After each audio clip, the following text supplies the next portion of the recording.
Behind every meal we eat, there are two main farming methods, organic and conventional. One uses natural process and protect biodiversity, while the other focus on high yields chemicals input.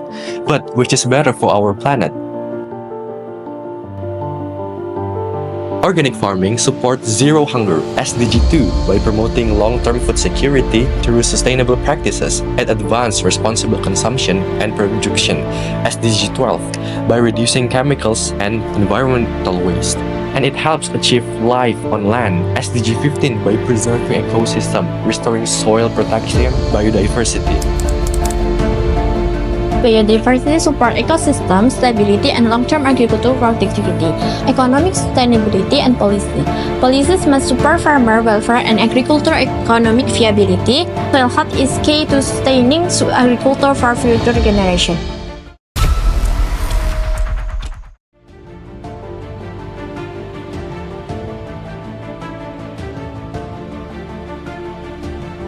The first question is, in your opinion, why is it better to use organic fertilizer than synthetic fertilizer, and what are the optical? Untuk pupuk organik itu lebih ramah lingkungan, lebih murah, dan bahannya tersedia di lingkungan kita.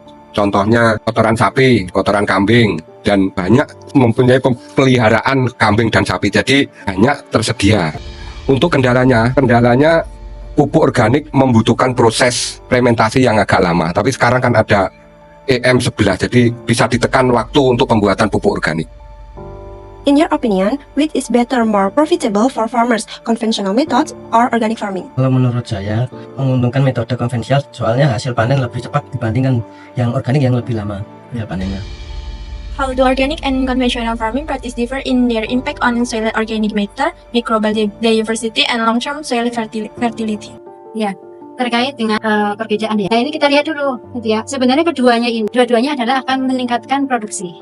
Hanya ada perbedaan. Itu perbedaannya dari input yang kemudian digunakan pada saat kegiatan pertanian organik dan juga kegiatan yang pertanian konvensional. Pertanian organik itu, ya input yang digunakan lebih banyak menggunakan bahan-bahan organik untuk memberikan nutrisi. Ya, nutrisi yang diberikan adalah berupa dari bahan-bahan organik. Ada kemudian juga bagaimana pengendalian hama dan penyakit. Nah, pengendalian hama penyakit juga sama, yaitu menggunakan bahan-bahan organik, bukan bahan kimia yang digunakan. Berbeda dengan yang kemudian pertanian konvensional, lebih banyak menggunakan bahan kimia, bahan sintetik yang digunakan. Ya, tentunya ini akan memberikan dampak terhadap apa?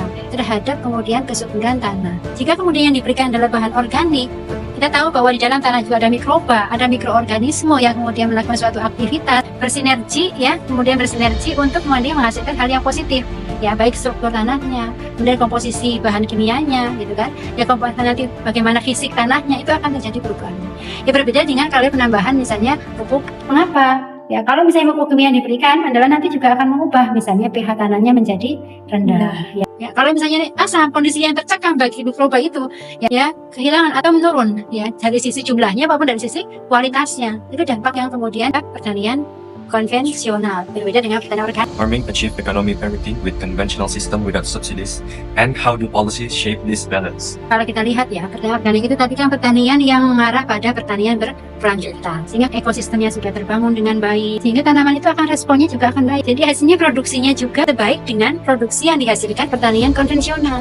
Kalau organik itu kan hasilnya kan masih di bawah yang pertanian konvensional, karena input yang diberikan tadi kan dia akan lebih banyak ya inputnya. Nah, kalau misalnya tadi keseimbangannya sudah alami, ya keseimbangan sudah terbentuk, akan memberikan di mana produksi itu akan meningkat. Nah, ini akan memberikan keuntungan sebenarnya bagi petani yang menanam dengan menggunakan pertanian organik. Keuntungan yang hampir sama atau justru lebih tinggi gitu dengan pertanian organik, karena harga jualnya kan kalau misalnya dari panen yang kemudian pertanian organik itu kan nilai jualnya kan lebih tinggi dari sisi ekonomi itu.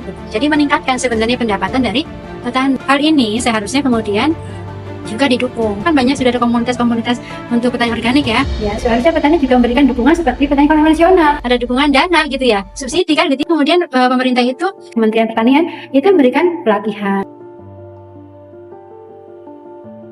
So, the conclusion that can be drawn is that organic farming is superior to conventional farming because it is more environmentally friendly, healthier, and sustainable. Our suggestion for Indonesia government to improve organic farming in Indonesia. Government give training of farmer on how to farm organically. Step by step move to farming that is safer and better for the environment. you for watching. Bye-bye.